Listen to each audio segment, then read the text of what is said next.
News 18 বাংলার খবরের জের দাসপুরের বাংলার বাড়িতে কারচুপির টাকা ফেরত আশা কর্মীর। পাকা ঘর থাকলেও গোয়াল ঘর দেখিয়ে কাজ হাসিল।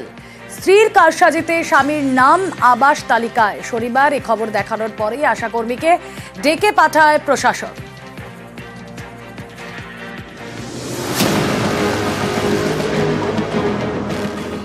স্ত্রীর কারসাজিতে স্বামীর আবাস, পাকা ঘর থাকলেও গোয়াল ঘর দেখিয়ে বাংলার বাড়ির প্রথম কিস্তির টাকা পকেটে। নিউজ 18 বাংলার খবরের জেরে শেষমেশ প্রথম কিস্তির 60,000 টাকা ফেরত। প্রথম কিস্তির 60,000 টাকা যেটা ছিল উনি আজকে আমাদের কাছে সেটা ফেরত দিলেন।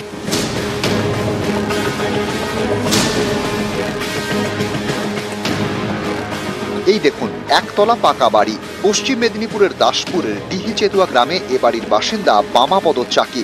তাঁরই নাম ওঠে বাংলার বাড়ি প্রকল্পে। প্রথম কিস্তির টাকা পেয়ে বাড়ি তৈরির জন্য ইটও পড়ে যায়। কিন্তু কিভাবে নাম উঠল বাংলার বাড়ি প্রকল্পে? বামাপদের স্ত্রী রিঙ্কু, তিনি আশা কর্মী। আবাসের সমীক্ষক টিমের সদস্য ছিলেন রিঙ্কু।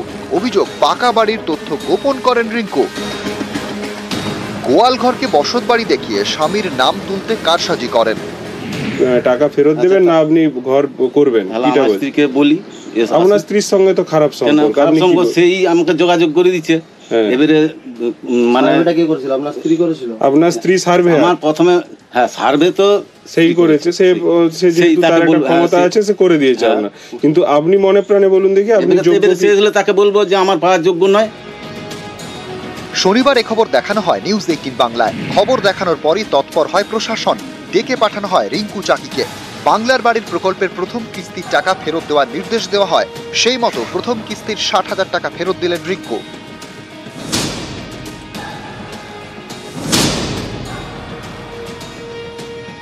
প্রথম কিস্তির 60,000 টাকা যেটা ছিল উনি আজকে আমাদের কাছে সেটা ফেরত দিলেন।